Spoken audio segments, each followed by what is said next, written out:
او مدت هاست سیم آخر را گم کرده. مدت هاست که فکر می کند می خواهند بدزدندش. مدت هاست مثل شبح توی خیابان ها راه می رود. به مناسبتی که نمی داند چیست چراغانی کردند.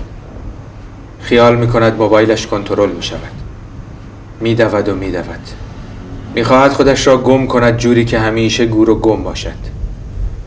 اما نمی تواند از دست چشم هایی که به او خیره می شوند بگریزد.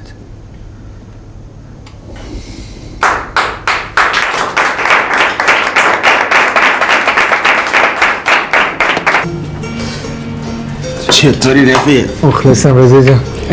خیلی خوش اومدی. حالته عالی نوشتی جهانگیر. چرا کم بود؟ گرفتارم به جان رضا. گرفتار چی؟ ای آقا ولش کن، خودت خوبی؟ تو برم بی خیال.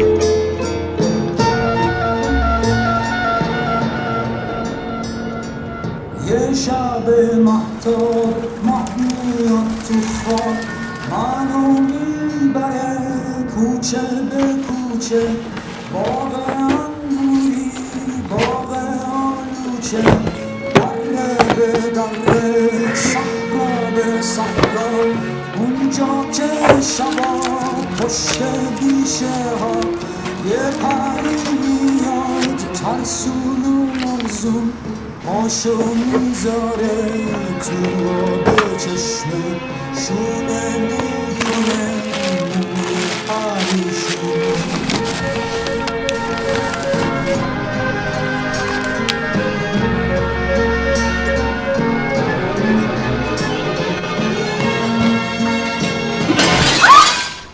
چی شد؟ رنا چه کار کردی با خودت؟ شنیدم تیمارنش افتاد رو پا. یه دقیقه تکون نخور الان برمیگردم.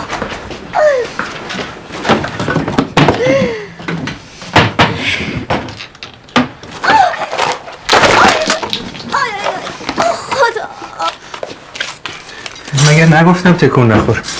بیا اینجا. برش کن چاو. بیا اینجا. نکن چاو. کن تو رو خدا. رنا فکر کنم ناخون پات داره میسته. ولش کن ولش کن. درد داره؟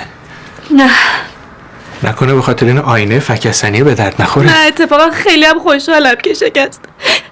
راحت شدیم چه بهتر.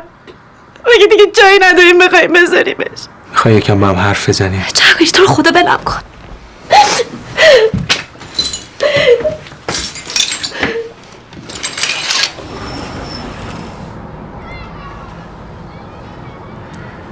نمیشه رنا جان، هر اتفاقی میفته شما سیگار روشن کنی و اینجوری سیگاری میشی.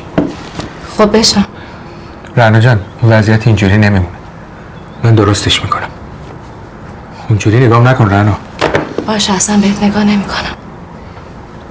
آخه تقصیر من چیه که یه دفعه پرویز ویرش گرفته از اون سر دنیا بلند شه بیاد اینجا سر زندگیش؟ نه تقصیر تو نیست. تقصیر اون پرویز بدبخته که 7 سال پیش رفاقتش گرفت و اینجا رو مفت و مجانی داد دست ما.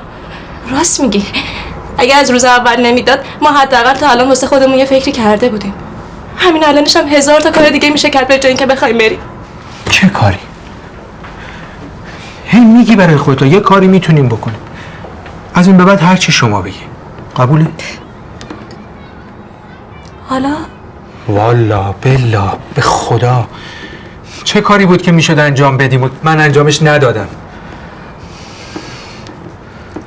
من نمیخوام شما تاوان بی‌عرضگی منو پس بدین، ولی نه جهان تو بی‌عرضه نیستی. من بی‌عرضم که هیچ کاری ازم بر نمیاد. اگه از همون روز اول مثل گیتی رفته بودم دنبال یه کاری یا چه میدونم هفته‌ای ماهی یه بار با اون ابو قراضه دور زده بودم، حالا میتونستم الان باهاش مسافر کشی کنم. دیگه بیشتر از این تأخیرم نکن. یه مواقعی اصلا نمیشناسمت. منم دیگه نمیشناسمت جهان. تو اصلا بلد بودی داد بزنی؟ تو بلد بودی عصبانی بشی؟ تو اصلا آدمی بودی که بتونی دست بس کن دیگه، اون ماجرا رو پیش نکش. من هنوز چیزی رو پیش نکشیدم جهان. هر دفعه که صحبت اون ماجرا پیش میاد چه عذابی میکشم. به خدا به نفع هر دوتامونه، به نفع بچه‌مونه که یه مدتی من اینجا نباشم.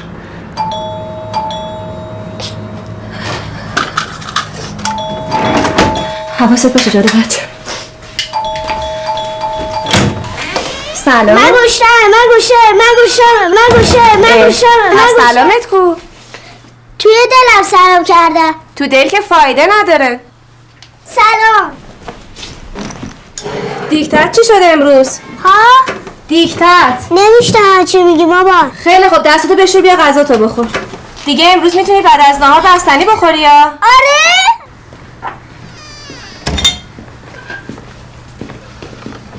کجا داری میری؟ میرم اینو بذارم تو ماشین.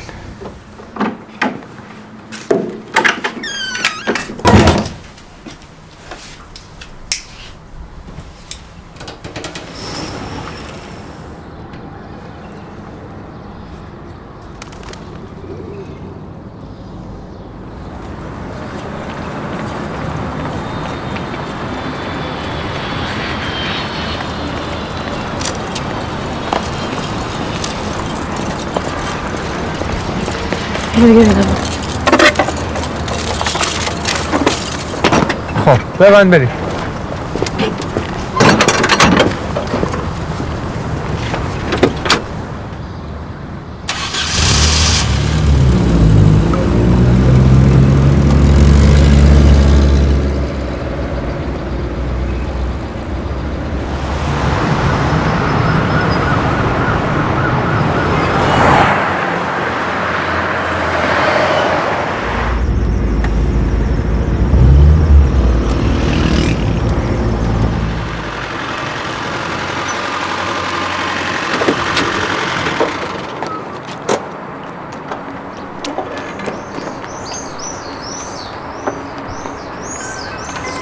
رعنا، جانم. خوام ببینم هنوز به من اعتماد داری؟ تیفونه خوام بشنوم. دارم. چی داری؟ من بهت اعتماد دارم که میتونی همه چی رو درست کنی. اما تو نگاهت یه چیز دیگه ای هم هست. هیچی نیست، الکی نگو. خودت هم خوب میدونی من تو رو اینو کف دستم میشناسم. منو نمیتونی گول بزنی. اون نگاه و اون لبخند کجه. خیلی خوب بابا، نمیخواد شاعر بازی در بیاری. از همین الان دلم برات تنگ میشه. اشکان مامانی صفا، اشکان قربونت برم. گوشت دیگه درد نداره؟ نه.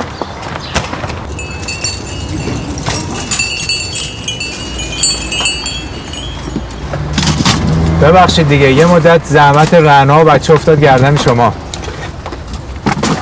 نه آقا جهانگیر، این چه حرفیه؟ من باید از شما تشکر کنم که این چند سال زحمت دختر و نوام رو دوشتون بود. چه حرفی های معصومی؟ گفتم بچه ها راحت ترن با رعنا بیان پیش شما، وگرنه یه جای کوچیکی میتونستم تهیه بکنم. گفتم سختشونه. رعنا موافق بود. ای واسطه وسط کوچه واسه من رعنا میکنه. برو آقا جان. آقا زنمه. خب تو رسم ما زنی که با اسباب اساس جهازش برمیگرده خونه باباش، یعنی یا باید واسه اون شوهر فاتحه خوند یا واسه اون ازدواج. بذار این ته اعتبار پیش پسرت واسه باقی بمونه. شما باید شرایط منو درک کنید. درکت کردم که الان اینجا وایسادی دیگه. همین که واسه اون ماجرا هنوز دارم تو صورتت نگاه میکنم، یعنی دارم درکت میکنم.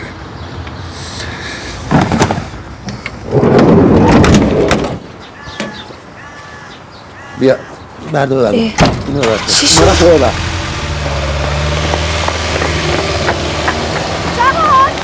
باز بهش چی گفتی رسول؟ گفتم زحمت نکشی، خودمون کارا رو میکنیم.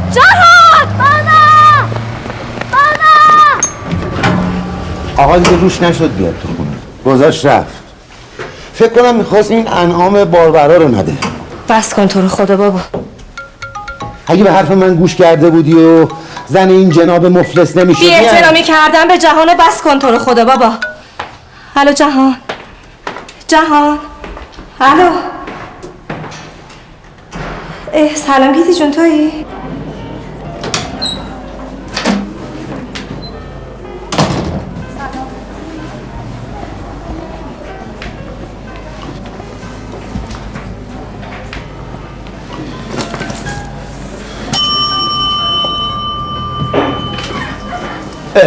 جهان چطوری؟ تو که باز انگار کشتیات غرق شدن. ببینم پدر زنه راد نداده؟ نه بابا، اصلا خودم هم نمیخواستم برم اونجا. بالاخره تو این دنیا 2 نفر آدم پیدا میشن به ما یه جایی بدن دیگه. جهان تو که از زندگی من با خبری عزیزم. بابای مریضم یه طرف، دیر رفتار خودم هم یه طرف، بعد دیگه زن هستم ببین اصلا ولش کن، اصلا فکرشو نکن، منظورم تو نبودی که. میخوام برم خونه مهران. کدوم مهران؟ مهران دیگه. مهران دانشکده؟ مهران علافو میگی؟ مگه اون خونه هم داره؟ آره بابا خونه داره، زن گرفته، بچه داره. نه بابا. به خدا. سلام.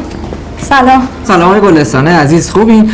آقا داستان اون شب نصف کارمون منم قشنگ یادم ها. ببین تا اینجایی چند صفحه اون قصه رو واسه بچه‌ها بخون. چشم.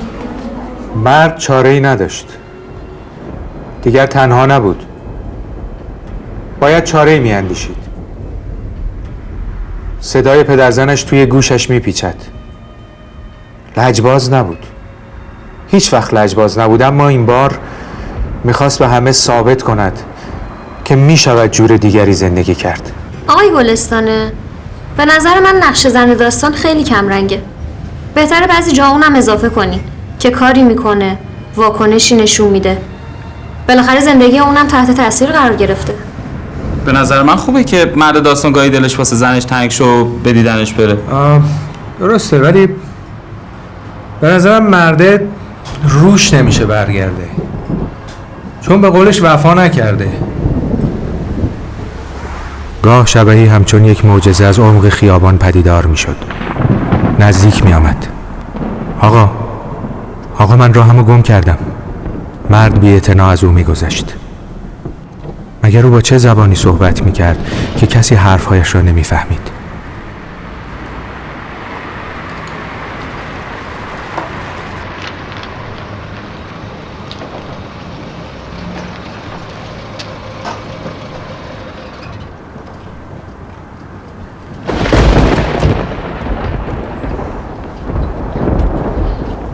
جناب اینجا چیکار میکنی این وقتی شبی؟ چرا نرفتی بالا؟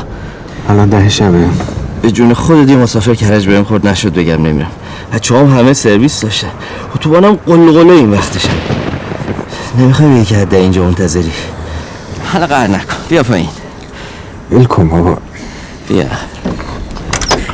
خب یه زنگ میزدی. شارژم نداشتم. پسر خب میرفتی تو با چه واسطی دم در؟ دوش داغ بگیری سرحال میشی. میگم من فکر کنم پشیمون شدم، برگردم مسافرخونه بهتر. مزخرف نگیر. تو ببین.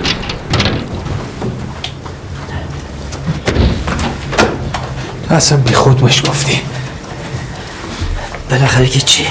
تو عبد که نمیتونی بیکار بمونی که.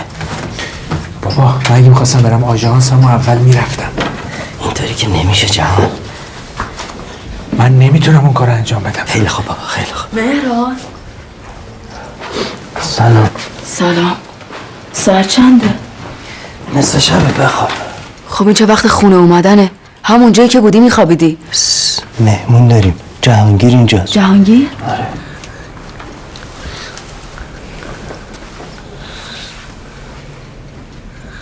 سلام علیکم. علیک سلام. بفرمایید آقا جهانگیر. شما بفرمایید. مهران بیا تو کارت دارم. باشه فهم. بیا کارت دارم. باشه صبر کن. جهانگیر تو برو همون هم حاله منو بکش. بیا. چی میگی تو؟ بیا. همونجا که بودی یواش حرف بزن مهناز. شلوغش نکن. چرا یواش؟ میخوام بلند حرف بزنم. شلوغش نکن مهناز، اعصاب ندارم. مگه من اعصاب دارم؟ کاش اینقدر که به فکر همشهریات بودی، یک دامش به فکر من این بچه‌ها بود. نیستم. پس واسه کی دارم از صبح تا شب جون میکنم؟ چرا منت میذاری؟ من جون نمیکنم. غلطی کردم. نه مهران، من اینجوری نمیتونم. باید تکلیف منو مشخص کنی.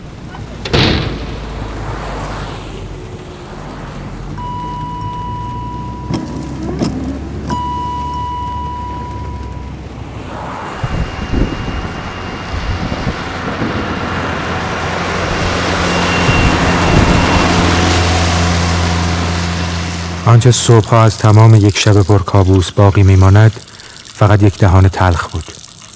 صورتش را شست و برابر آینه مکث کرد. این تصویر را نمی شناخت، گرچه می توانست ته چهره پدرش را در آن تشخیص دهد. آیا شکست ارثیه‌ای است که نسل از پی نسل اینک به او رسیده است؟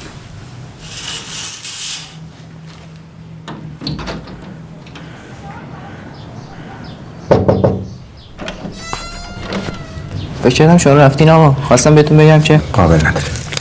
آقا جلال سلام برسون، بگو الان میام. بگو شرمنده بابت تأخیر. باشه.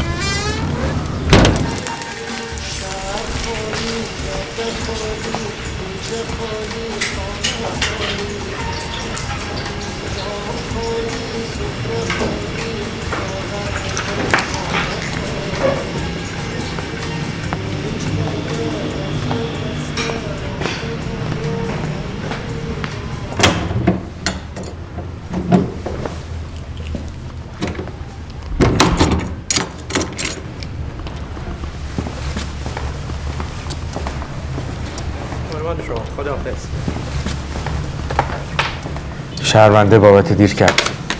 خواهش میکنم ولی سعی کن یه جور کنی بهم بدی. منم دستم خالیه وگرنه بهت نمیگفتم. رو چشم.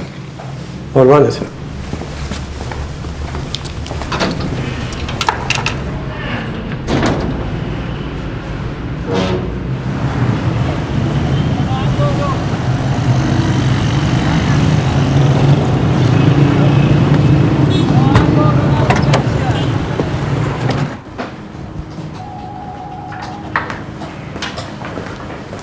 سلام. به به آقای جهانگیر گلستانه، چه جا از این طرفا؟ شما خوبی؟ گفته بودین آخر ماه یه سر بزنم ببینیم. برادر من زنگ میزدی اقلا اینقدر به زحمت نمیافتادی؟ همه اطراف بودم، گفتم بیام یه خبری بگیرم. ببین راستش همچنان جواب کتاب شما از ارشاد نیومده. یه سال نشد؟ دیگه الان اینجوری دیگه حساب کتاب نداره، گاهی یه ساله گاهی 2 ماهه. حالا بفهمید خدمت برسم.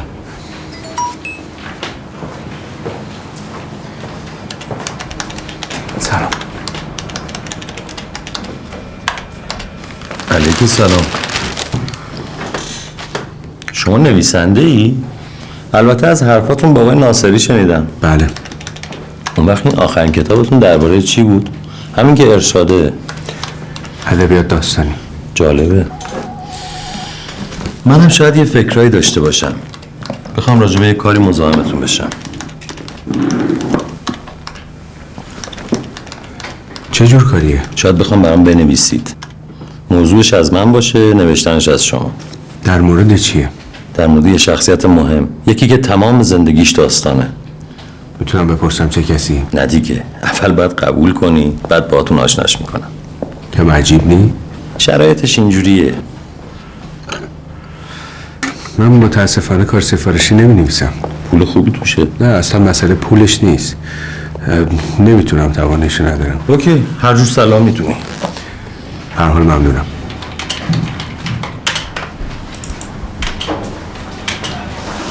جناب پورنیکو عزیز، ببخشید خیلی معطل شدیم. نه اتفاقا من فراموش کردم معرفی کنم آقای گلستانه نویسنده هستن. ما قبلا با هم آشنا شدیم. چقدر عالی. من خواهش کنم شایی. قربان این هم قرارداد امضا شده تقدیم شما. من فقط میخوام تو این قرارداد کاملا قید بشه که شرکت من تو تولید محصولات فرهنگی انتشاراتی شریک. خیالتون راحت باشه. خواهش دست شما راحت. من باید برم. محبت دارید قربان. آقا خوشحال شدم. همچنین. نظرتون عوض شد من زنگ بزنید. خداحافظ شما. خدا نگهدار. یه روزای اینجوری دیگه آقای گلستانه جون آدم گرفته میشه. امروز ظاهرا خیلی سرتون شلوغه، گرفتارین. شما یه روزو بگو که ما گرفتار نباشیم. سر و کله زدن با ارشاد یه جور، با چاپخونه یه جور، با نویسنده هم که اصلا مثنوی 70 منه. اگه موافقه بریم سر اصل مطلب. با این شرایط من بعید میدونم که جواب کتاب شما بیادش.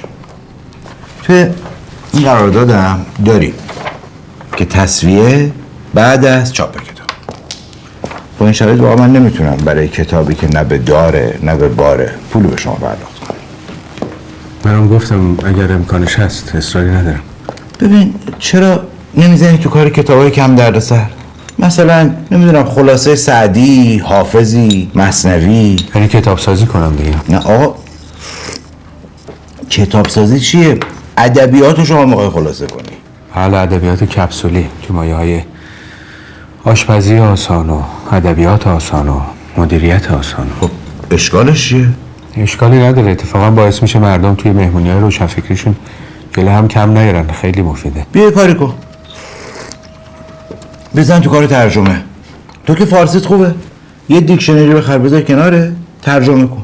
ببین اگر جوابت مثبت باشه همین الان قرارداد خوب باهات ببندم، پیشنهاد عالی دارم برات.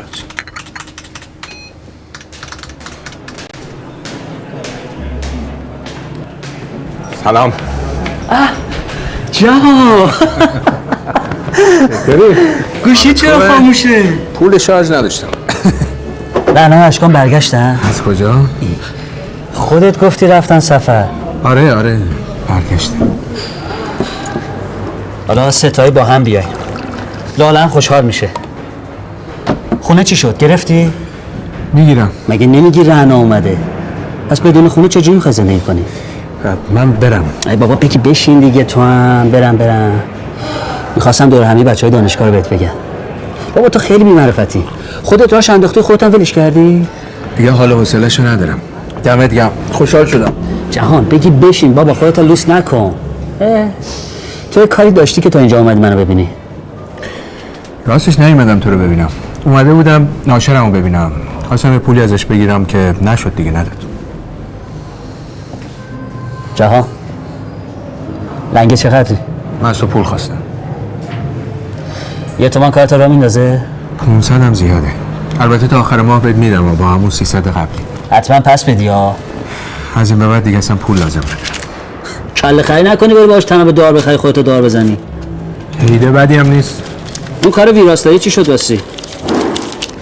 یه مجله بود گفتی آره؟ مجله چی بود؟ باهاشون به توافق نرسیدم. باهاشون به توافق نرسیدی یا قرمه سبزی میداد؟ اون نون پنیرم نمیداد. یکی دوتا از بچهای دانشگاه تو فکر روزنامه برای صفحه ادبیاتش حتما خبرت میکنه. نقد سفارشی نوشتن کار من نیست. پس کار تو چیه جهان؟ نقد نه، ویراستاری نه، ترجمه نه. نوشتن کسب و کار من است. فقط همین. نوشتنی که توش نون نباشه تفننه. آخه رفیق من سالی چند دفعه ما از اول بشینیم این بحث رو با هم بکنیم. ولش کن بابا.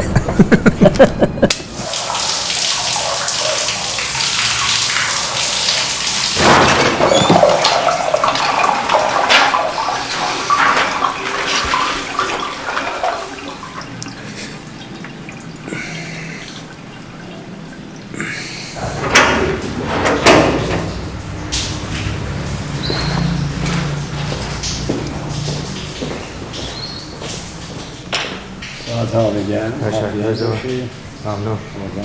خدمت شما. سلامت باشید.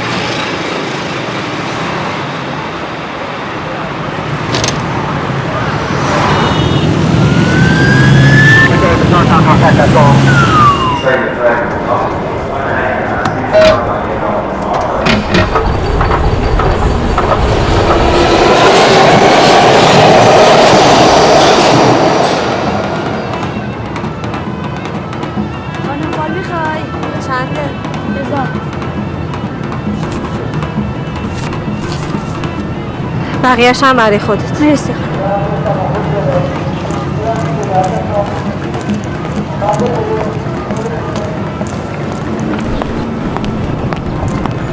ببخشید خانم، میتونم یه چند لحظه وقتتون رو بگیرم؟ بله لطفا وقتمو بگیرید. یه عرض کوچیک مهمی داشتم. اگه پیشنهاد ازدواجه که حتما قبول میکنم. خب خدا رو شکر، خیالم راحت شدی. خدمت شما.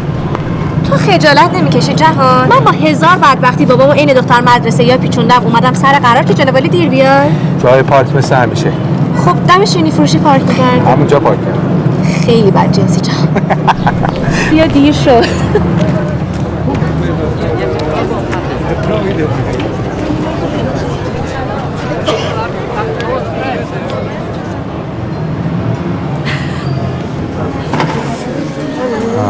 تو باید اون بشه.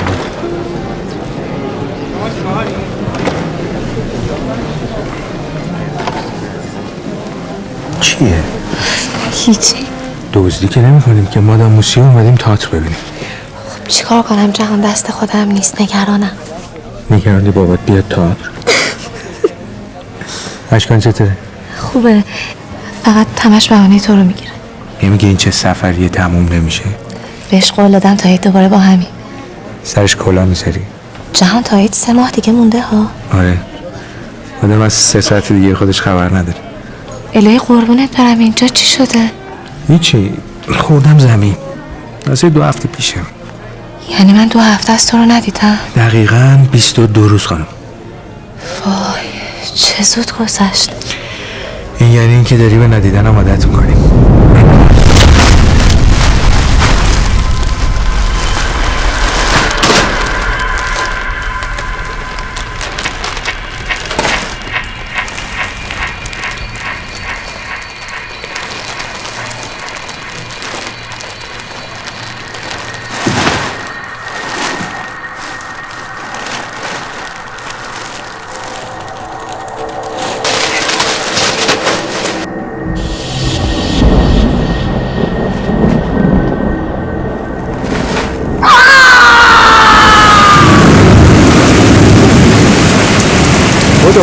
خودت بدو. مواظب باش خیس میشی. سلام خیلی خوش آمدید. بفرمایید. به اسم جهانگیر گلستان اتاق رزرو کرده بودم. چند لحظه. اتاق 501 طبقه 50. ممنونم. خوش آمدید. پس بابات خوشحاله. بله، هر روز 5 بعد از ظهر خونه است. اصلا تا حالا سابقه نداشته هیچ وقت انقدر زود مغازه رو تعطیل کنه. از وقتی هم که میرسه یه جوری بساط کباب و خوشو به پا میکنه که مامانم کم کم داره حسودیش میشه. خواهر برادرانم که دیگه نگو. تازه یه بارم یه چیزی از دهنش پرید. چی گفت؟ هیچ، ولش کن. بگو دیگه. گفت خدا به شوهرت عمر بده که تو به ما پس فرستاد. خوبه؟ چی خوبه؟ این که الان ما اینجاییم. دروغ کن. دیوونه درسته چی از خودت برمیاری؟ چیه میترسی ترسو؟ اونم بعد یه بچه. ببخشید دست خودم نیست، انقدر بابام تهدیدم کرده که از دوربین آسانسورم میترسم. طبقه 5. تو از عصر میخوای بهم یه چیزی بگی ولی نمیگی. به وقتش. امروز خیلی مرموزتر شدی جهان. تا ازش تو هم امروز خیلی خوشگل تر شدی. من چی میگم تو چی میگی؟ دیوونه.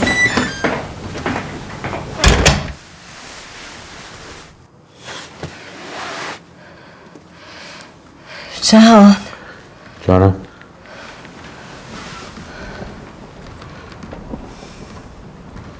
بیدار شدی؟ ترسیدم. فکر کردم رفتی. اگه ممکنه. چطور پیش میره؟ چی؟ داستان دیگه. خوبه، فصل آخرشم. واقعا؟ میخونیش برام؟ الان بیا برو بگی بخواب دختر. فردا. نه جهان الان بخون دیگه. بخون. الان بد موقع است. فردا برات میخونم. اصلا بده خودم بخونم. مرد تصمیمش را گرفته. باید برود و گور و گم بشود. این تصمیم برایش سخت بود، خیلی سخت. اما تا کی میتواند دیگران را آزار بدهد؟ زنش هنوز جوان و زیباست و پسرش، او حق ندارد شانس زندگی بهتر را از او دریغ کند. نباید آنها را با خود به این راهی که به بیراهی میماند بکشاند.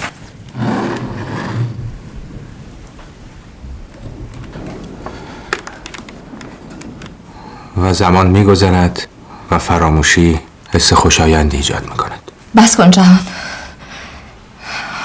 کدوم فراموشی؟ مگه میشه؟ به خدا مرد چاره دیگه ای نداره. تمام راههایی که میشده رو تو ذهنش 100 بار تا آخرش رفته، اما نمیشه. نمیتونه عزیزترین کساشو کارشو با هم داشته باشه. تو این تصمیمو تنهایی گرفتی بدون مشورت با من؟ مگه قرارمون غیر از این بود؟ قرارمون بود تصمیمای مهم زندگی رو یکی در میون بگیریم. شروعشو من خواستم، اشکانو تو خواستی، حالا نوبت منه. حتی اگه من نخوام فرقی نمیکنه. اینجوری نمیشه. راحت نیست. ولی من اینجوری راحتم. من راحت نیستم. من یه گوشه از این زندگی رو میگیرم جهان. خودت که شاهد بودی. این همه سال من تلاش کردم، زحمت کشیدم، بهتر که نشد بدتر شد. ببین اینم وضع روزگارمونه، در به در آواره. خب ما ماشین رو میفروشیم، میریم یه جایی میگیریم. منم یه ته پس اندازی دارم. بعدش چی؟ فرداش، روز دیگهش. من الان نمیتونم به اشکان نگاه بکنم، به اون سمک توی گوشش. جان هر کسی ممکنه عصبانی بشه. تو نباید خودتو واسه همچین چیز سرزنش کنی. نه دیگه من نمیتونم. به من اعتماد کنیم بهترین راهه. جان تو به خاطر اینکه از خودت انتقام بگیری داری عزیزاتو قربانی میکنی. شما قربانی نمیشی، آزاد میشی. هممون قربانی میشی.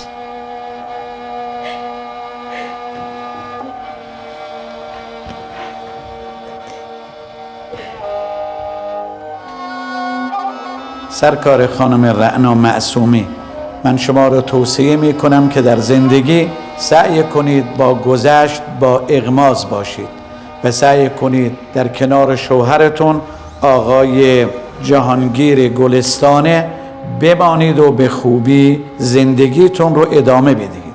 اما اگر چنانچه بر مبنای حکم دادگاه اصرار بر طلاق دارید، آیا به من وکالت بدهید تا صیغه طلاق را در حضور شهود عدلین برای شما جاری بکنم؟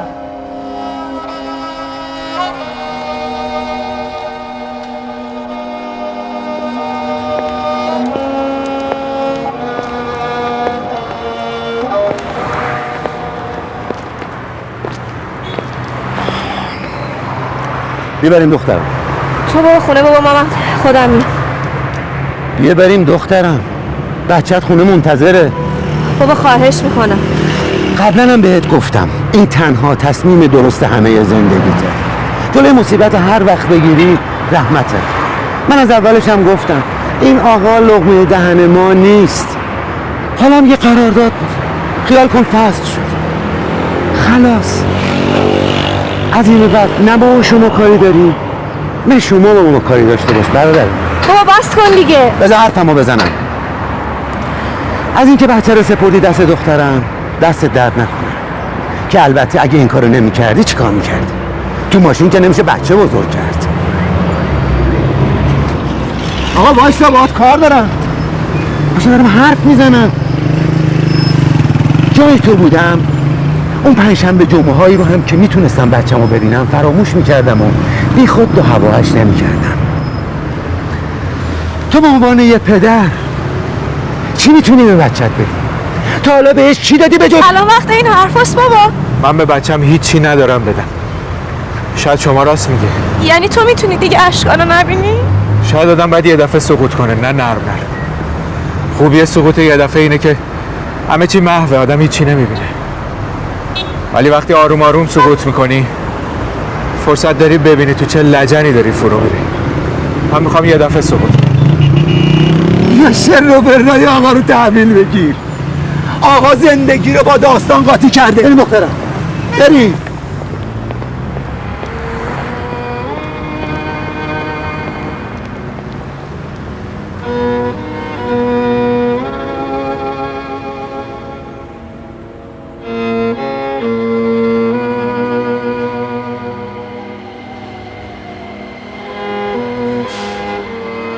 قطار در ایستگاهی بین راه ایستاد. مسافرها پیاده شدند. زن گفت بعد از غروب طوفان می شود. از پله های قطار پایین رفت. مرد سیگار دیگری روشن کرد. گفت نمیایی من بروم. زن شانه ها را بالا داد و گفت آسمان بی پرنده مثل قلبی است که عشق نمی شناسد.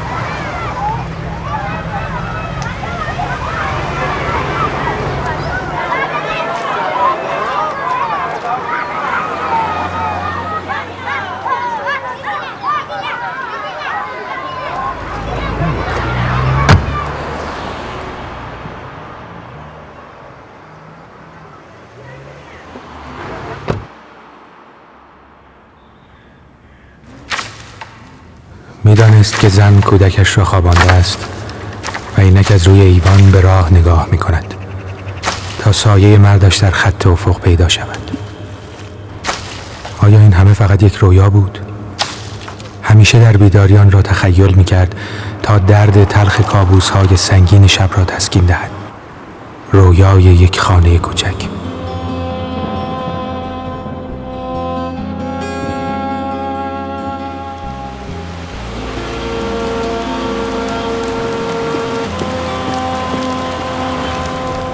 زن کاملا گیج شده بود. هم میدانست چرا مردش باید برود و هم نمیدانست. حالا که مرد از همسرش جدا شده بود، زن مانده بود چه کند. مرد گفت باید منو درک کنی. من تو رو درک میکنم اما نمیفهمم چرا باید از من جدا شی. زن: ولی من بدون تو میترسم. مرد: شاید ترس تو هم به خاطر بودن با منه. این همه سال متکی بودن به من تو رو ترسو کرده. این دوری جدایی لازمه، هم برای من هم برای تو. این خیلی خوبه که زن کم کم عصیان کنه. عصیان؟ یعنی بزنه زیر همه چیز. بالاخره اونم یه انسانه، یه جا خسته میشه و میبره.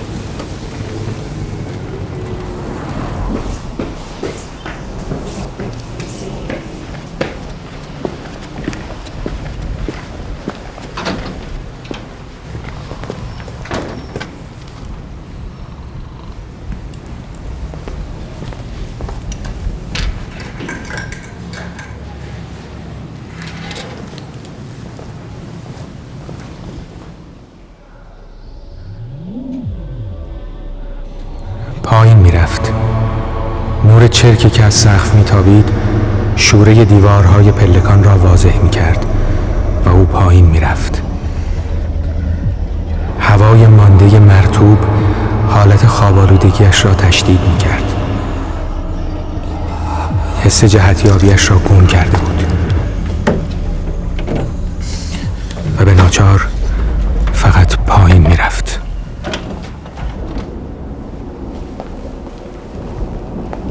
آنجلا سلام رسون گفت بهتون میگم که میدونم بهش بگو فردا خودم میرم. باشه. اتاق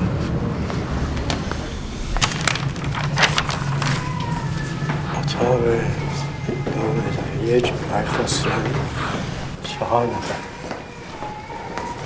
سلام جلال. سلام عزیز. خدمت شما. اینم بابت بدهیم. چرا نمیخواد؟ شما برای ما عزیزی. برو هر وقت که داشتی برامون بیار.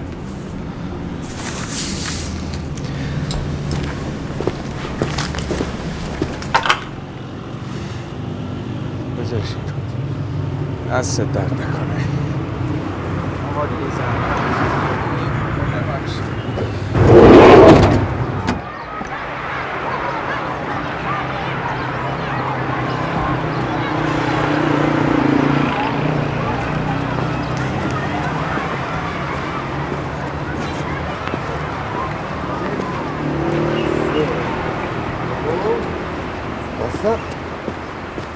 بخندی؟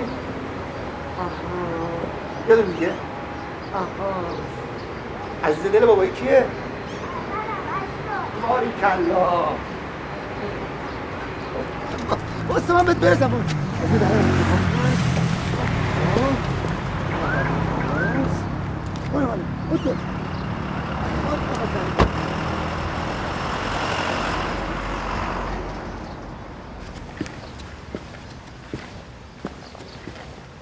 زن گفت فقط همین باقی مانده است، جدایی. مرد گفت اما دارایی ما عشق ماست. زن به دور نگاه کرد و گفت به پشیزی نمیارزد و با دست پرده پنجره را به یک سو کشید و بیرون را نشان داد. آنجا فقط ازدحام بود، نشانه واضح اغتشاشی بیمارگونه و خشمی بی دلیل در نگاه ها و صداها خود را به نمایش می‌گذاشت. آقا بیا فتیقه از این سبزه نمیشه. آقا بابا آقا ممنون کرده. این فرهنگ.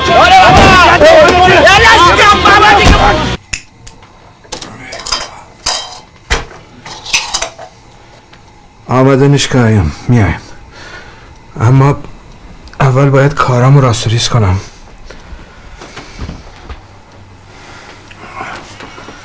آخر ماه رعنام درگیر کارهای اشکانه. خودم بهت زنگ زنم دایی جان. در پناه خودم.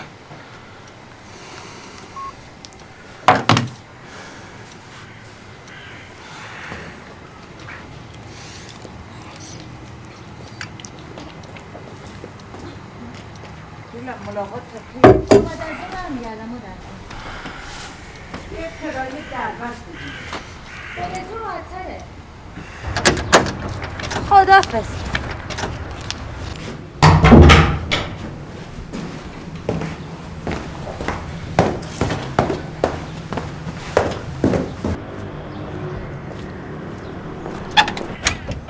جهانگیر خان سلام. سلام از ماست مادر جان. خیلی وقت سراغی از ما نمیگیری روله؟ ما که همین جاییم زیر سایه شما. حالا که سایه شما بالا سر ماست. ببینم میتونم 2 دقیقه وقتتانو بگیرم؟ اتفاقا خودم میخواستم تا آخر این هفته خدمتتون برسم. میخوام راجع به یه موضوعی باهاتون صحبت کنم که اسما نفهمه. موضوع چیه؟ خیره انشالله. 2 دقیقه شما بیا تو. بیا تو روله. والا آقا جهان، گفتن این حرفا خیلی سخته، اما شما که غریبه نیستی، هم همشهری مانی، هم وضع اوضاع زندگی مانو میبینی. خدا نگذره از بابای هیوا، تا بود یه جور بود، حالا هم که نیست یه جور. بفرمایین. بچم اسما از روز اول بختش کور بود. نمیدانم کدام از خدا بی خبر شیر پاک خورده ای گره انداخت تو کارشو. اگر بدونی به چه سختی طلاق دخترمو گرفتم. شما که ماشاءالله اهل مطالعه و کتاب هستی، میدانی که طلاق گناه نیست. بچم مونده با یه بچه کوچیک رو دستش.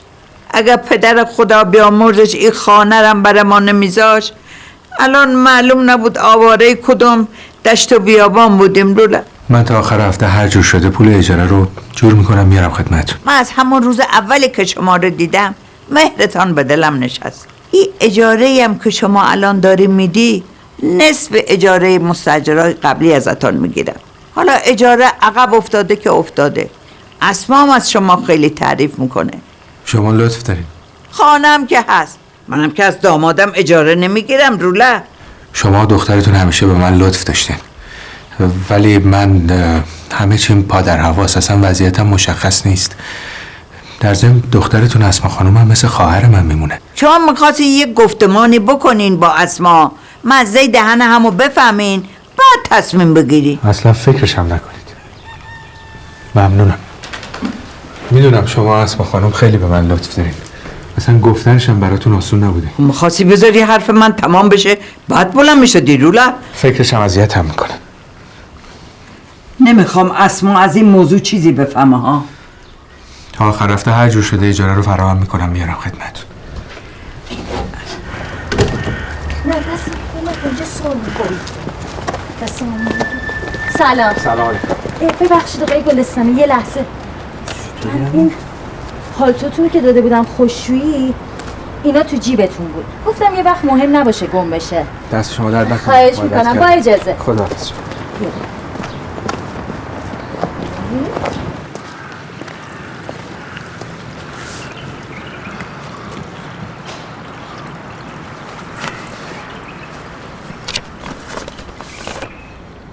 اگر روم ز پیش فتنه ها برانگیزد، ور از طلب بنشینم به کینه برخیزد. مگه مامان کجا رفته؟ اشکان منم بابایی. میگم مگه مامان کجا رفته؟ چیزی شده؟ الو بابایی. اشکان جو منم بابات. منم قربونت برم. میگم مامان کجا رفته بگو. بده من گوشی رو. مامانه.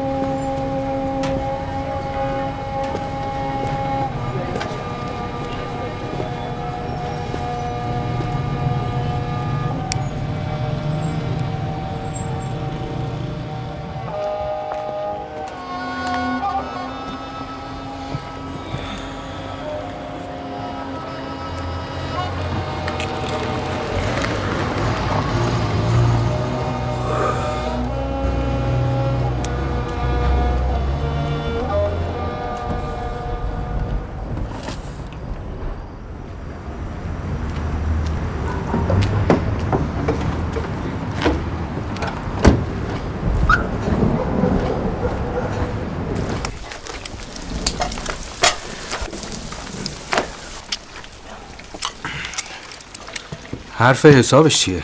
میگه که چی صبح تا شب همون نمیبینیم. میگه اگه نباشه من راحت ترم. میگه تمام بدبختی های من تقصیر اونو. از این حرفای مزخرف. شاید مزخرف نمیگم، شاید داره فداکاری میکنن، شاید میخواد تو راحت تر بشی. فداکاری ولکنی ندارم. یعنی گذاشته هفته که من راحت تر سگ دو بزنم؟ خب من اگه اونا نشته باشم مریضم از کله سر تا بوق سگ جون بکنم. چی میگی ها؟ فداکاری این که پای من بیاد، نه اینکه بذاره بره. اصلا خودش فداکاری کردیم و چند وقت زن تو ول کردی برامون خدا. اون زن من چیکار بگم؟ نه خب منظورم این که زندگی رمان که نیست که بذاری بری بعد 10 سال بیای سراغ عشقت بدونم با گیس سفید دم پنجره چشم انتظار نشسته.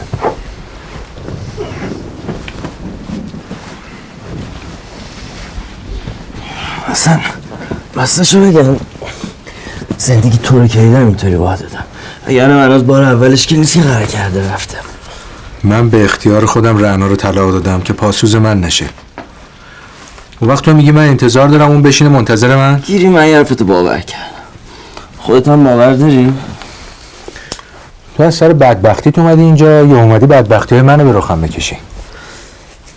حالا دیگه هر دوم یه حال روزه داریم. امروز زنگ زدم اونجا، پسرم یه جوری حرف زد فکر میکنم رعنا ایران نیست. ایران نیست؟ کجاست؟ خب برو دنبالش، برو پیداش کن. کجا؟ چجوری؟ با کدوم پول؟ ایوا عجب گیری کردی مردم.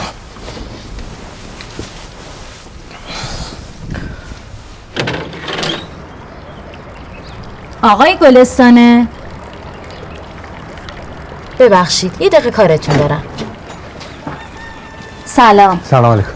ببخشید مزاحم شدم. خواهش میکنم بفرمایید. میخواستم بپرسم مادرم حرفی بهتون زده؟ نه چطور مگه؟ هیچی. آخه میگفت شما میخواین تخلیه کنین. گفتم چطور انقدر بیخبر؟ پیش اومد دیگه. ببینین من نمیدونم مادرم چی بهتون گفته، اما اگه به من و بچه‌م مربوط میشه بمونین. ما همین روزا از اینجا میریم. شما میخواین برید؟ نمیدونم کار درستیه یا نه. حتی نخواستم استخاره کنم. گفتم اگه بد بیاد چی؟ حالا مادرم نمیدونه، بدونه نمیذاره. کجا میخواین برین؟ پیش پدر بچه‌م. مگه زندان نیست؟ دیگه طرفو جور کردم. 2 نفرم خیر دستمو گرفتن.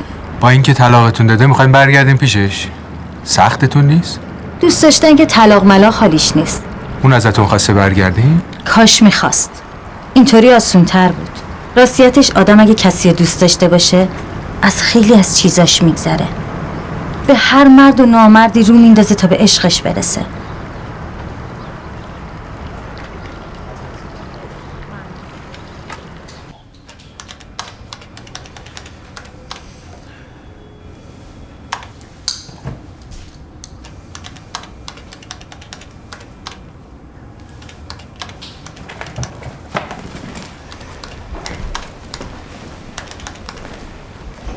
خانم ببخشید جلسهشون تموم نشد؟ نه متاسفانه. تشریف میبرید؟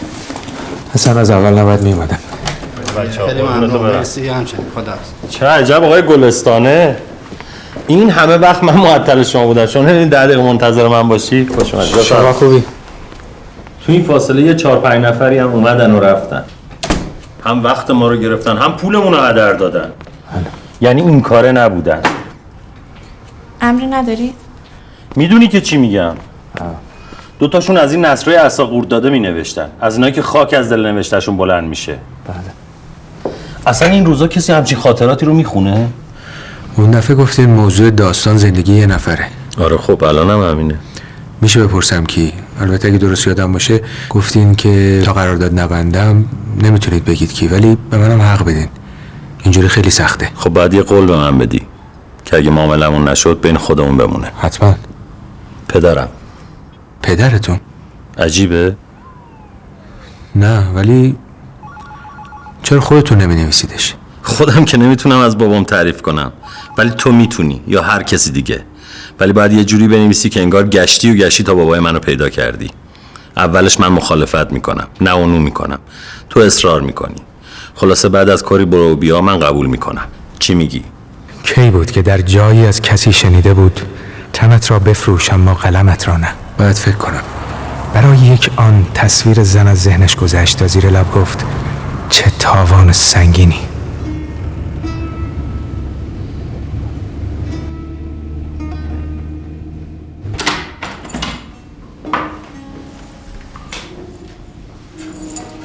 باید نستدم در بیا تو.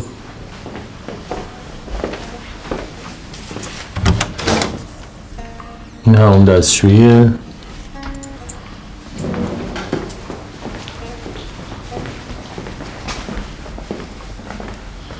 این آشپزخونه است. این یه خواب نقلیه. این هم همه اسناد و مدارک. دادم بچه ها همه شو برات کشتم بیرون. تازه اگه کاری هم داشتی خودم هستم. سند زنده. این دستخط پدرتونه؟ دستخط کیه؟ این تقریبا اینا ناخواناست. فقط در حد درک مطلب باید بخونی. بقیه‌شو خودت جفت و جور کن. اینا همش یادداشت‌های روزانه است؟ یه تلفیقی از یادداشت روزانه، خاطرات، مقاله‌هاشه، گزارشاتشه، خوابشه، در هم بر همه چی با همه. این خیلی سخته. اگه در حد 200-300 صفحه بود میشد یه کارش کرد، ولی اینا نزدیک 2-3 هزار صفحه مطلبه. گرون حساب کن. هرچی که معمولا برای کتابات میگیری 10 برابر حساب کن. خوبه؟ تا وقتی هم کار تموم میکنی همونجا باش. مفت و مجانی. میخوام ذهنت آزاد باشه، به هیچی فکر نکنی جز کار من. مدل من اینجوریه. پول خوب، امکانات خوب، کار خوبم میخوام. چاله ناشرش هم قبلا کندم. در ضمن باید فصل به فصل با هم چک کنیم. من نمیگم زندگی بابامو جعل کنی، اما بالاخره این همه پولم نمیدم که فردا مردم به ریشه بابام بخندن. میخوام یه چیز تمیز و آبرومند در بیاد. نمیخوام کسی هم بفهمه که من بهت پول دادم تا این کارو انجام بدی. بیای تو دم و دستگاه ما دیگه کار برات میاد همینطوری پشت کار. نظرت چیه رئیس؟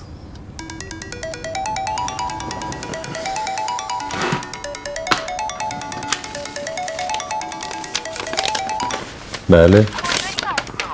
نه همه میکنم. باشه خداحافظ. ببخشید این من به کار تموم شده پول میدم. نه اول کار پول میدم نه وسط کار.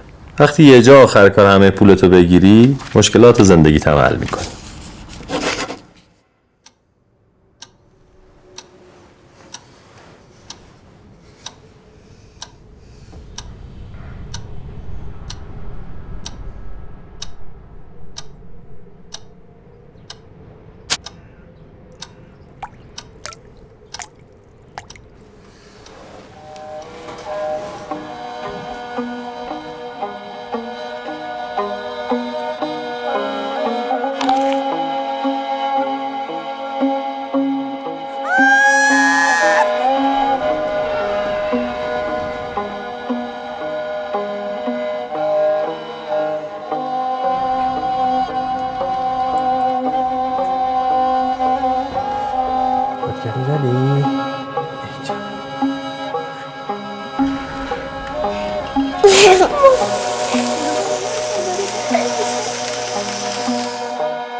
سالهای پایانی زندان. پاییز است، برگ ریزان درختان و آسمانی که دم به دم بغض می کند.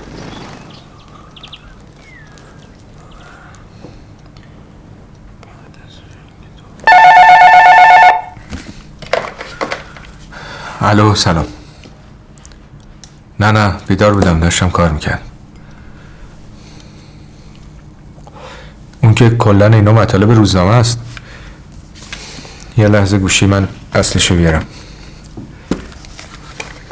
خب فصل 3. فتح‌الله اما میداند که دایی خانمش از متنفذین بازار است و تمام تلاشش را میکند تا او را از پشت درهای آهنین زندان بیرون بیاورد. خب مشکلش کجاست؟ اسم. مردم نمیپرسن این دایی اسم نداشته؟ نه. باش.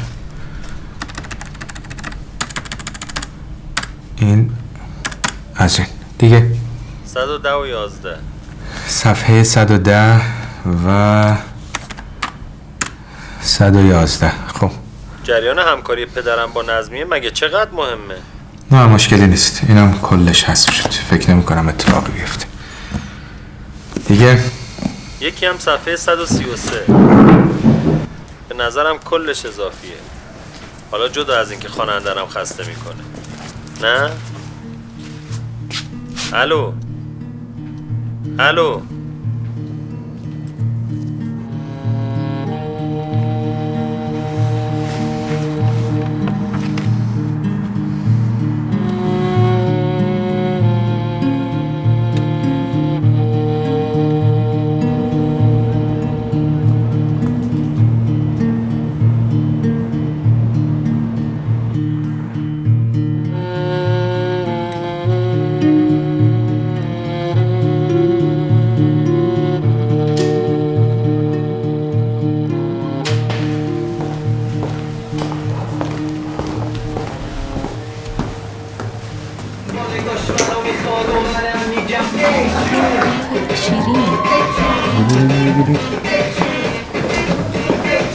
آقای گلستانه چرا موقع اومدی؟ مهمونی تازه شروع شده.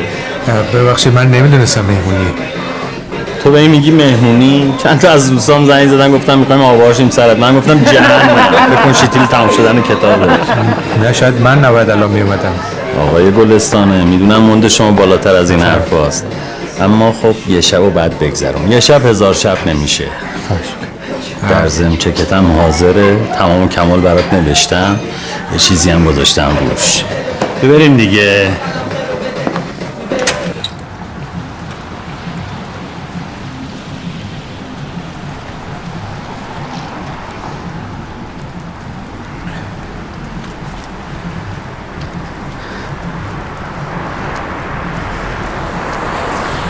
آدم سوی اومد، نویسنده شهیر آقای جهانگیر گلستانه. نویسنده این کتاب شما هستید آقای گلستانه؟ بله. تبریک بابا. تبریک. کتاب آموزنده هم هست. حالا شما نویسنده چه جور کتابی هستید؟ ادبیات داستانی. دیگه این دور زمانیه که کتاب میخونه.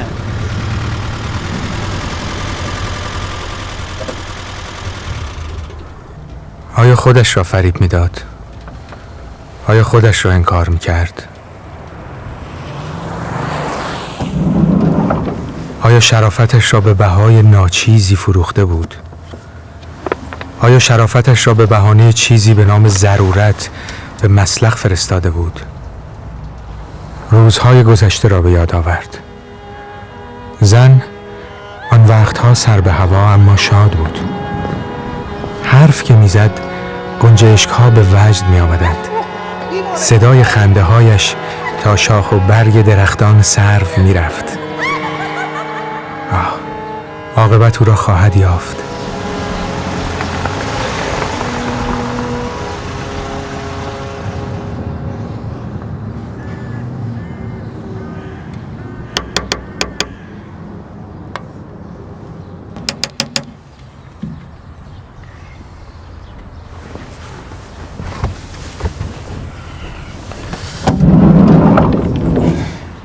سلام.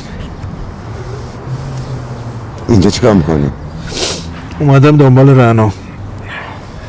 فکر میکردم لااقل مردونه پای قول آخرت هستی. وضع من الان خیلی با اون موقع فرق کرده. آی معصومی وضع من فرق کرده. نمیخوام اشکان ببینتت باز هوایی بشه. سلام جهانگیر خان. سلام پروین خان. تو برو تو خانم. شما بفرمایید. بفرمایید. من تا رعنا رو نبینم از اینجا نمیرم. رعنا دیگه اینجا نیست. نیست؟ پس کجاست؟ من نمیخوام کاری بکنم، چیزی بگم که بعد پشیمون شم. سوار شو برو. رسول دست بردار. رعنا کجاست پروین خانم؟ نمیدونم. رعنا چیزی شده؟ تو رو خدا به من بگین. آقا بعد 90 و بوغی تازه یاد رعنا افتاده. خودتون به من گفتید برم گورمو گم کنم. من خواسته باشم. تو خودت غیرت نداری؟ تو عاطفه نداری؟ زن بچه‌تو ول کردی به همون خدا رفتی؟ میامدی دنبالشون فاش میشنیدی، میامدی دنبالشون کتک میخوردی. اگه یه جا غیرت داشتی. رسول بس کن. تو ساکت خانم. من فقط میخوام بدونم الان رعنا کجاست؟ فکر کن مرد. راحت شدی؟ فکر کن رعنا مرد.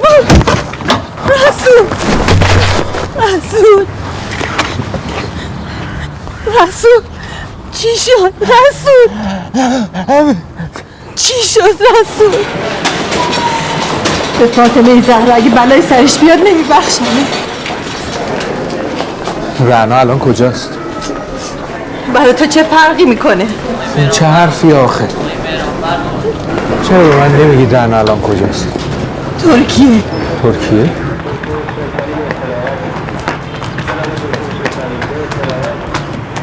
مامان بابا چی شده؟ بابام کو؟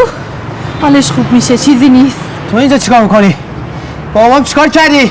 خانه بدبخت کردی بعد بود؟ امیرعلی بس کن. راست میگه دیگه مامان. تو هم همش از این مردی که دفاع کن. نمیخواد اینجا بس. بیا برو دنبال کن. امیرعلی چیکار میکنی؟ زنه بابای برو به این روز انداخته حالا من لاشخوره اومده اینجا.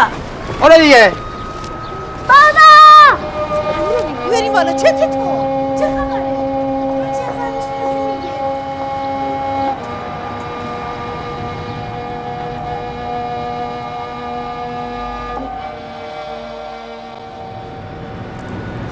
میخوای یه ساندویچ دیگه هم برات بگیرم؟ نوشابه رو نخوردی؟ نوشابه که دوست داشتی. با من قهری؟ میدونی این مدت چقدر دلم برات تنگ شده بود؟ نه. نمیدونی؟ نه نشده بود. تو بهم دروغ گفتی. تو سفر نرفته بودی. من چجوری میتونم برات توضیح بدم؟ این مدت من به جای تو مامان سفر رفت. شاید سفر رفتن اونم تقصیر من بود. آره تقصیر تو. مامانت هر جور شده بهت برمیگردونم. نمیذارم تنها بمونم. تو میگی مثل سفرت. اشکان عزیزم بیا بریم.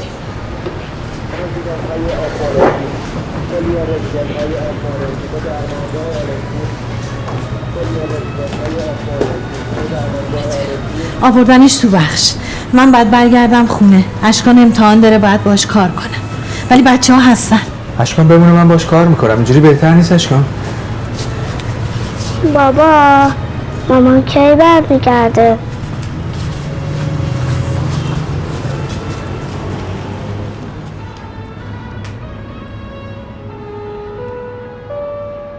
از مسافری معتمد حواظ شماره 1240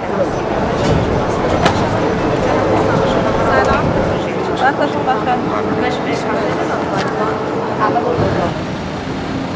در صورت دستور مهمانداران آن را از محفظه مخصوص بیرون آورده به سر کرده و بپوشید.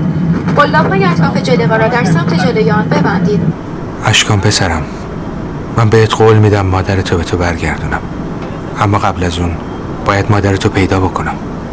میدونم که به خاطر انتقام از من دست به این کار زده، اما بهش ثابت میکنم که سخت در اشتباهه. Ladies and gentlemen, welcome to Atatürk Istanbul Airport, where the local time is 3:25 p.m.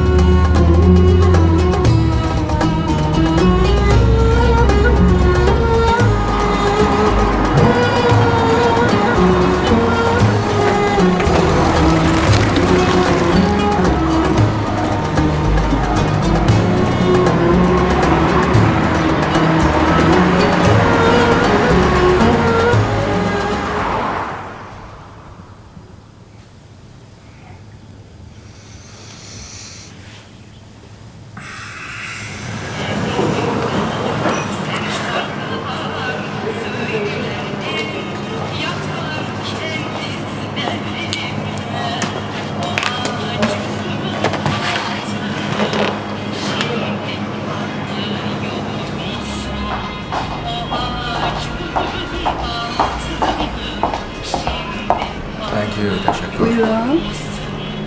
Başka bir şey istiyor musunuz? I don't know Turkish. Excuse me. Afiyet olsun. Teşekkür.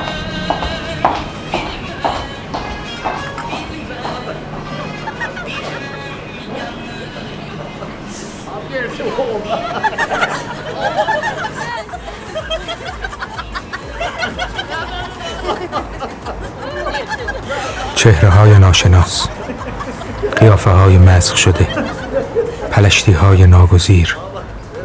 آیا او در میان آنهاست؟ گم شده در بزک تند دلقکان، آغوش های چرک و عرق ساکن دخمه های نمور، یا روشن به حباب های سرخ ارزان.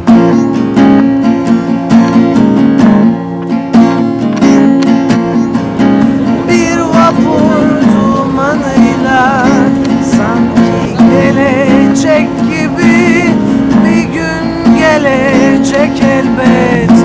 Ütopyalar güzeldir.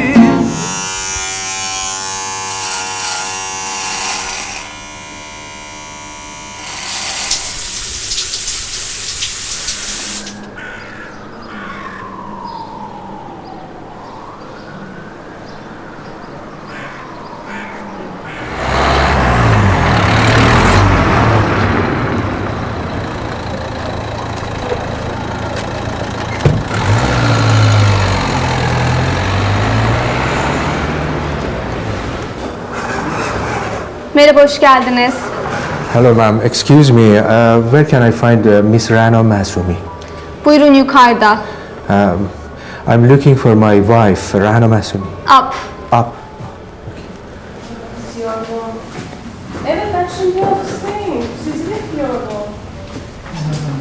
Allah Allah. Hayır, olmaz. Evet. Hello, excuse me, may I meet Sizi arayacağım. May I meet Miss Rana Masumi here? I don't know here. She gave me this address. Burada? Maybe she's working in another part of this office. I know everyone here, but I don't know.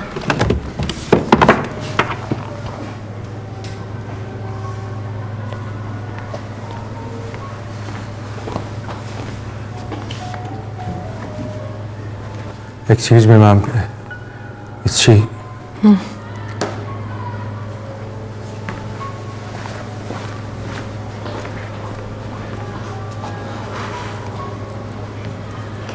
Kim bu?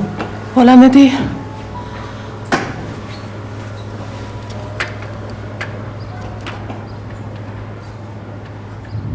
تجربه هولانگیز سقوط. آیا این راه ها به انتها میرسند؟ و شادی های کوچک ذخیره فرداهای تاریک است.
نه برای تفریح نیومدم آقای پورنیکو، دنبال همسرم میگردم.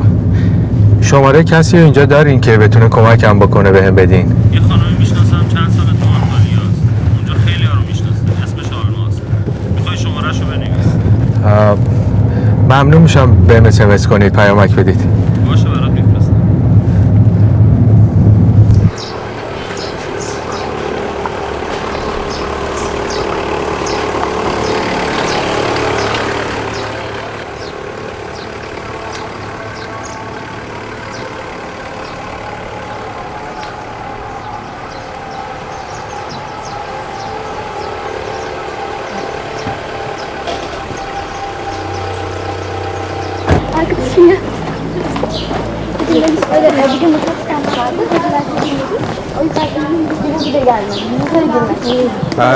Excuse me, hello.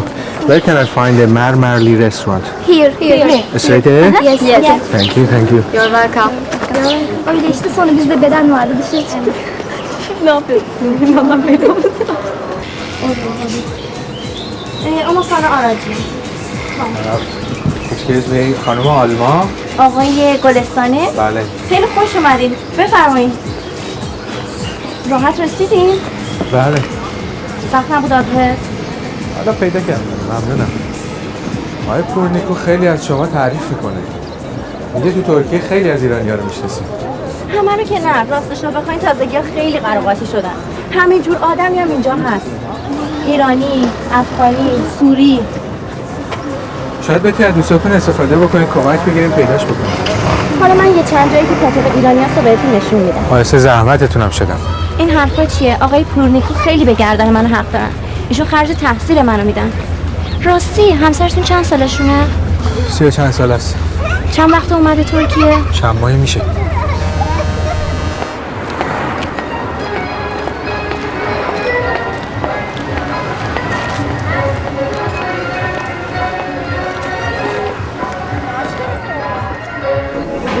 من گرفت من والا میخواستم برم از دبی میخواستم برم نشد والا هر روز یه خانم من تو کندهی اسم اومدم آقای توران اومده من برم با ایرونیا صحبت کنم.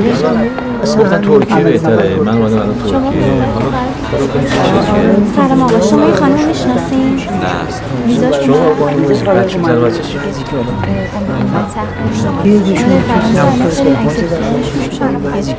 اونقدر سخت نمیشونن ولی معمولا کشورهای مثل اسپانیا و ایتالیا خیلی راحت. گوش کنید پروین خانم شما داری یه چیزی از من پنهان میکنی. من باورم نمیشه شما خبر نداشته باشی از جای رعنا. مگه میشه رعنا اینجا گم شده باشه بعد شما اینقدر راحت به من بگی برگرد؟ من کاریش ندارم. اگه جاشو میدونی تو رو خدام به من بگید. به منم بگید. من فقط میخوام ببینمش. مزاحمتی نمیخوام براش ایجاد کنم. میخوام باش حرف بزنم. میخوام فقط باهاش حرف بزنم. کاریش ندارم. ببخشید من یه لحظه عصبی شدم. من نمیتونم اینجوری برگردم. اگه بخوام اینجوری برگردم دیوونه تر میشم. شاخه های روشن درختی که با دست های خودت آن را کاشته بودی. کنار حصاری که تا خورشید میرفت. و آنجا پشت یک جنگل میادگاه ما بود.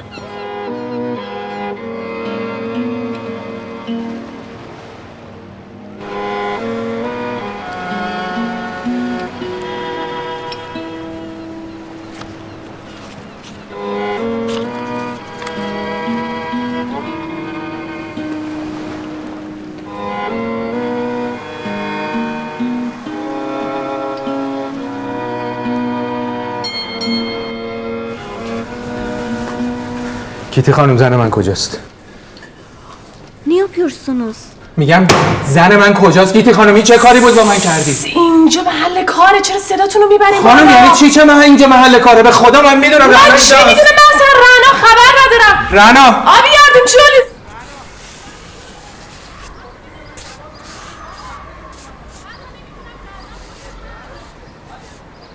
آقا ولم کن آدرس رعنا به من بده.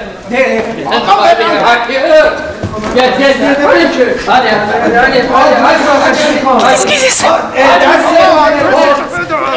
پارزشیه.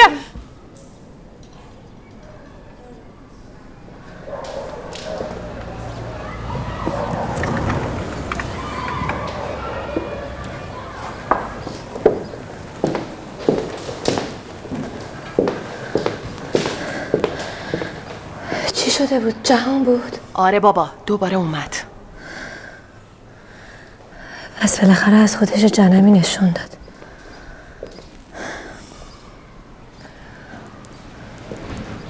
برگها زیر قدمهایش خرد می شد.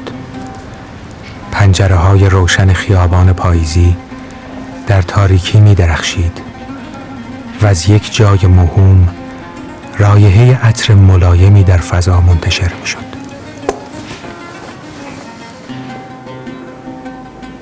هلو هلو رنا، داری انتقام میگیری؟ انتقام تمام بارایی که منتظر بودی؟ همین که بدونم اینجایی برای من خوبه، همین که میدونم این سکوت توی آرومم میکنه، حتی اگه یک کلمه هم حرف نزنی. جانم نمیدونم. گوشی Pardon, ne adresi burada? Merhaba, yardımcı olayım. Bana söyleyebilirsiniz. Merhaba. Kandiller Geçidi Hamam Sokak, No 1 numara. Ayaş meyhane. Tabii. İyi günler. Çok teşekkür ederim. Alo. Rana. Rana. Rana.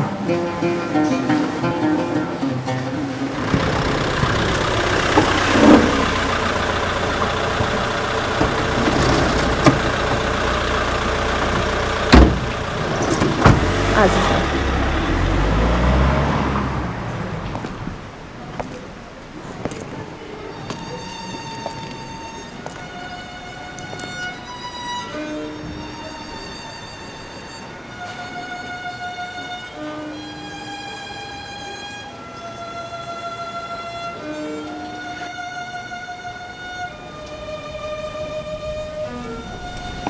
Teşekkür.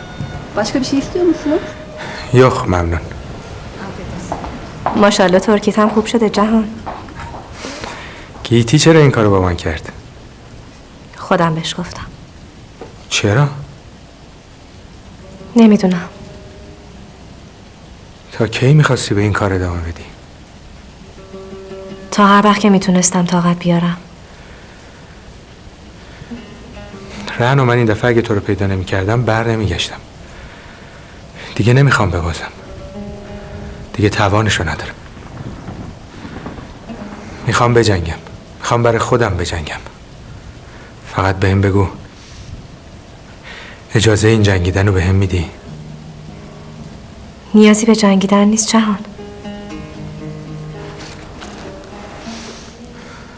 این پیشتا چی کار میکنه؟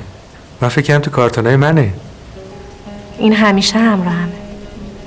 عشقمه. یادته؟ اولین امضا برای خانم رنا معصومی برای اولین کتابم. جهانگیر گلستانه. عزیزم میخوام یه سالاد سزار سفارش بدم. چی میخوری؟ نه نمیخواد، گرون میشه. ده فکر این چیزا رو دیگه نمیخواد بکنی. چی میخوری؟ پس کتاب تو فروختی؟ بله.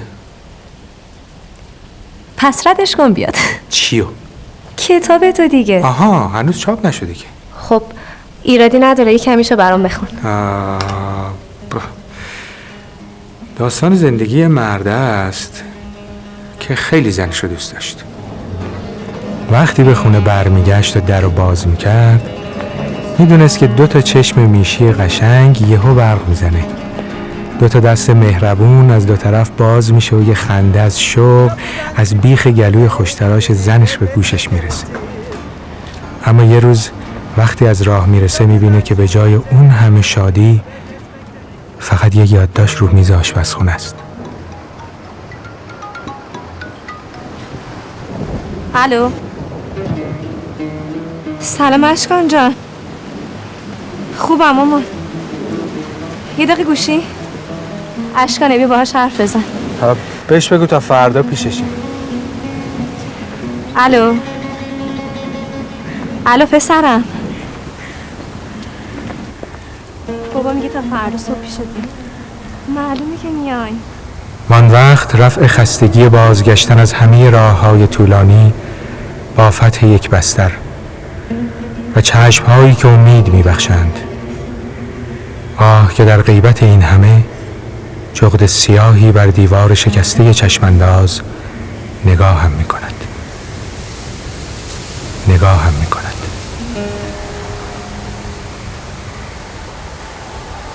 Thank you.